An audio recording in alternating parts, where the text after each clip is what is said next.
In the desolate southwestern United States, a great divide, the Grand Canyon. This otherworldly crevice cuts over a mile deep into the Arizona desert. In the course of 300 miles, nearly the entire geological history of the Earth stands on display. Some believe that behind this breathtaking natural wonder lies strange, inexplicable power that can lead to disaster and death. 1956. Two planes take off from Los Angeles Airport 3 minutes apart. One is bound for Chicago, the other for Kansas City, and their flight plans put them in separate airspace. 90 minutes later, the two aircraft, who should be miles apart, somehow collide. Why they collide is a total mystery. 128 passengers and crew of two airliners collided. It was the worst commercial air disaster in history. So people were shocked that two planes would meet together at the same time here at the Grand Canyon. That's a big piece of remote sky back there behind us. To this day, wreckage and debris still litter the site.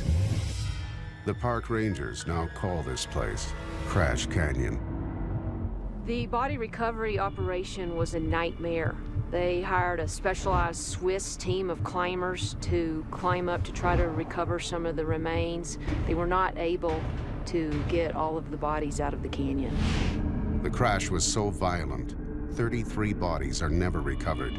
Their remains scattered in the canyon walls. It was the worst airliner disaster that had occurred in history at the time. There are people who feel that Crash Canyon is haunted by the people who died there in that 1956 tragedy. The location of the crash is exactly where a park ranger sees mysterious figures, one of the most remote places in the Grand Canyon.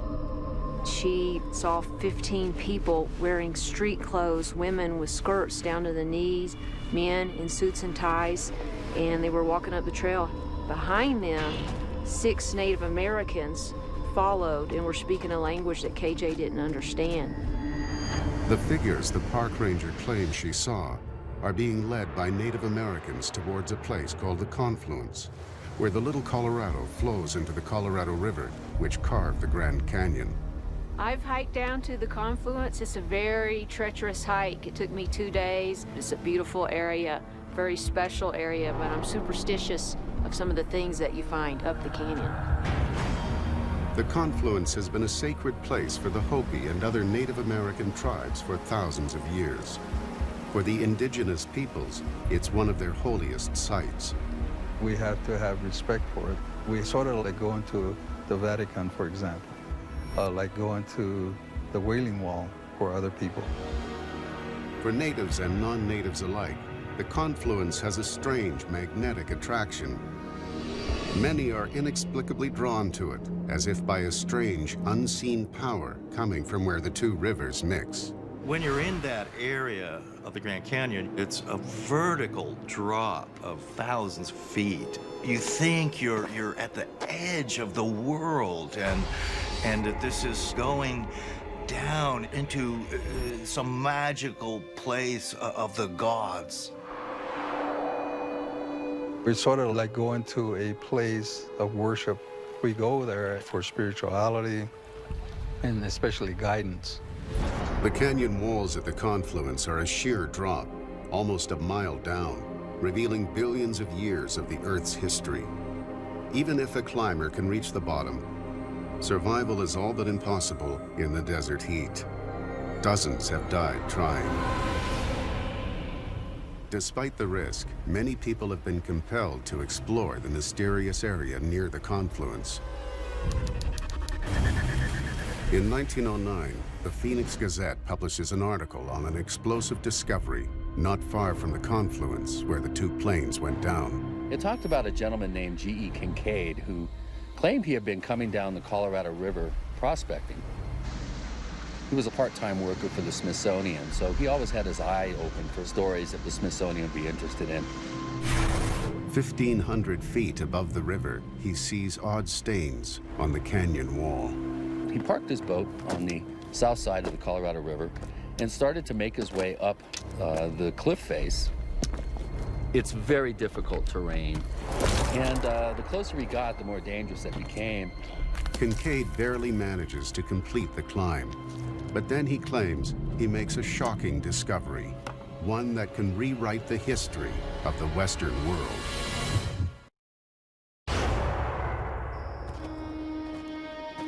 A park ranger's report of ghosts has ominous ties to a deadly plane collision in the Grand Canyon.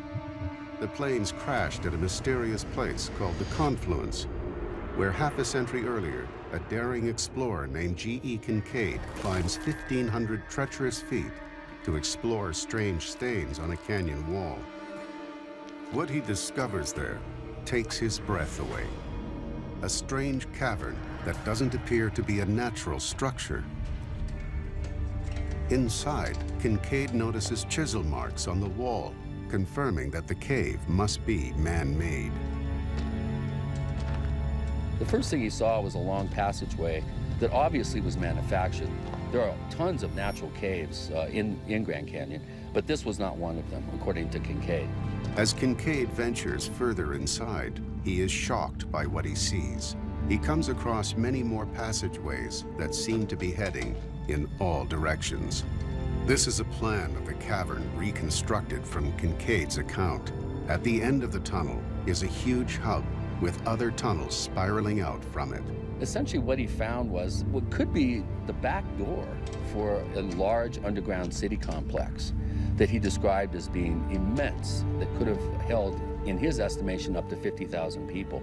At the end of a long corridor hundreds of feet inside, Kincaid is amazed when he finds a room full of priceless objects. In this cave, he found copper swords, cups, warriors' weapons. In one room, he found a statue of a Buddha, there in the Grand Canyon. Kincaid not only finds objects that appear to be from the Orient, he also discovers artifacts that seem to be ancient Egyptian. Could Egyptians have reached North America a distance of 10,000 miles, 3,000 years before Columbus? Further in, Kincaid discovers some mysterious markings that may provide a clue. Another pretty interesting to me feature that they discovered in there was a writing system. On closer inspection, Kincaid determines that the symbols appear to be hieroglyphics. Radical as it seems, some historians think it's possible that Egyptians may have sailed across the Atlantic. Egyptians might have reached Arizona by coming across the Atlantic, going up the Rio Grande River into southern Arizona, and then moving up north that way. This theory is not impossible. In 1970, Norwegian explorer Thor Heyerdahl builds an exact replica of an Egyptian boat from papyrus. He sails it across the Atlantic using Egyptian technology. And there is also another surprising link between Egypt and North America. There are a number of words that both sound the same and have the same meanings in the Hopi language and the Egyptian language. For instance, the Hopi word Sohu means star, and the ancient Egyptian word Sahu means the stars of Orion. The Hopi word Tuat means mystical vision or illusion, and the ancient Egyptian word Tuat or Duat refers to the underworld where you go after you die. The question is, what happened to the artifacts Kincaid claims he discovered? According to the Gazette, the Smithsonian Institution sent out an archaeologist whose name was Jordan. And Jordan and Kincaid then began exploring these caves. There are stories and rumors that an expedition was mounted after the discovery, and in one version, 109 truckloads of artifacts were actually removed with very great difficulty from the cavern system. According to reports, the contents of the cave are sent to Washington, but they mysteriously vanish from the historical record. To this day, the Smithsonian denies they have objects from a Grand Canyon cave. Essentially, this is the last we ever heard of the cave in the Grand Canyon. Over a century has passed, and no one else has found Kincaid's cave.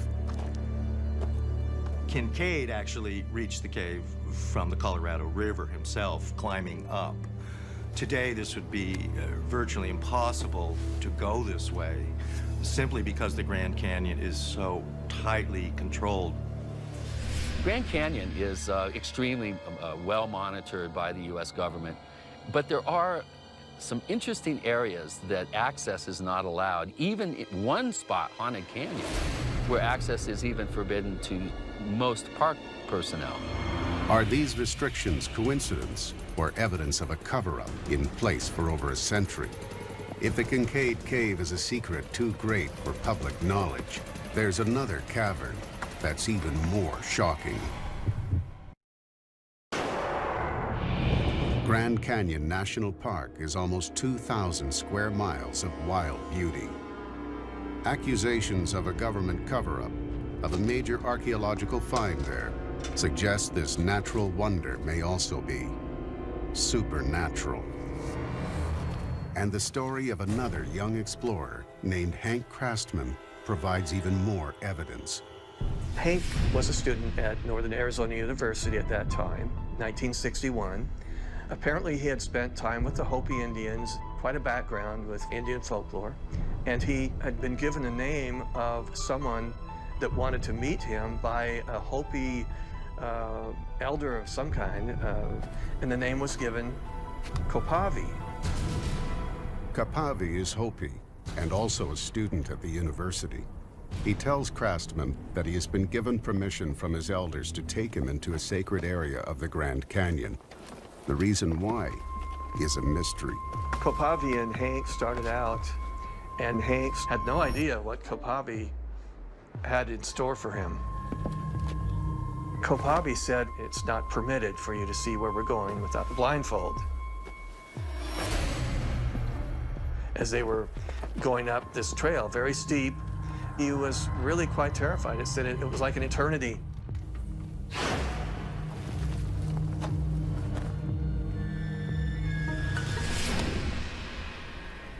Kopavi was right next to a sheer rock ledge, and he said, "Hold out your hand." And Hank did so. To his surprise, his hand went right into the rock.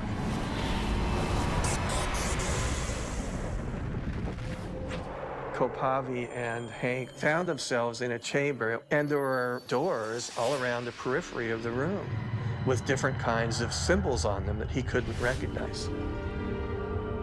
Kopavi walked up to one of the doors, put his hand directly over one of the symbols, and the door silently opened up. As they entered the next chamber, it was what Kopavi said was a purification area. Any kind of debris or pollution from the upper world was removed, including their mental state. Crastman believes Kopavi has led him to a portal to another dimension, hidden in the depths of the Grand Canyon. He describes a technologically advanced city with flying machines and transparent floating bubbles carrying people through the air.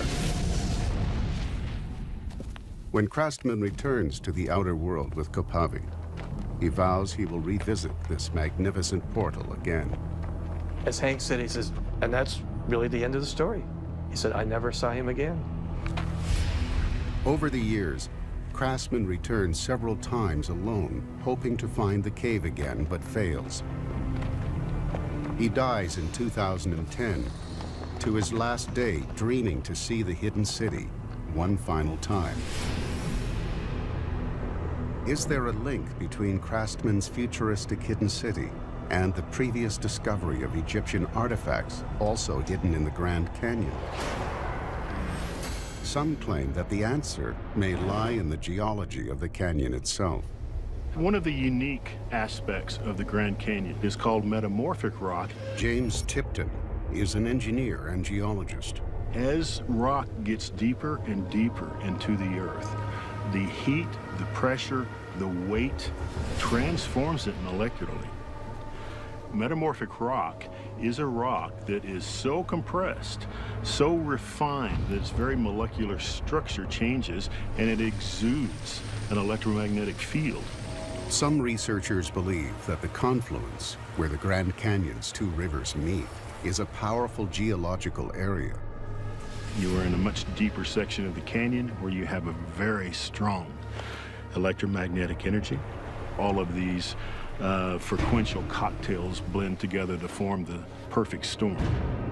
That perfect storm may have been the cause of two commercial planes colliding over the canyon in 1956.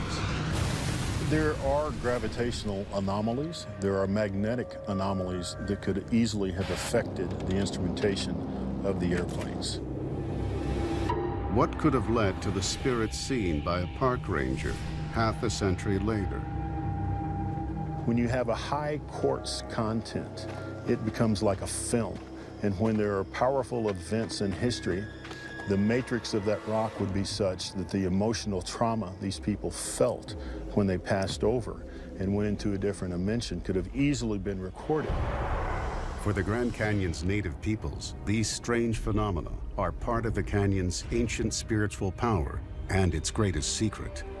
There are unknown energies, unknown forces that have been there since the beginning of time.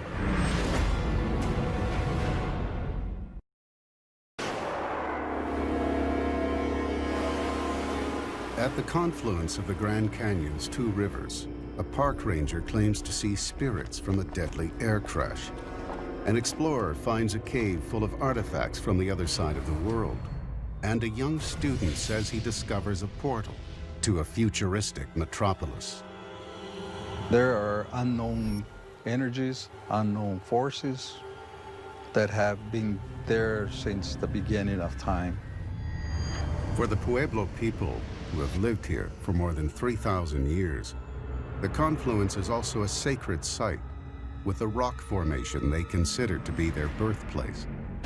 They call it the Sipapu. The Sipapu is actually a limestone dome built up by layers and layers of mineral water. And this is the place where the Hopi and the Zuni and the rest of the Pueblo people came up out of the earth. Before we even go to the canyon, we have to go through some type of a preparation.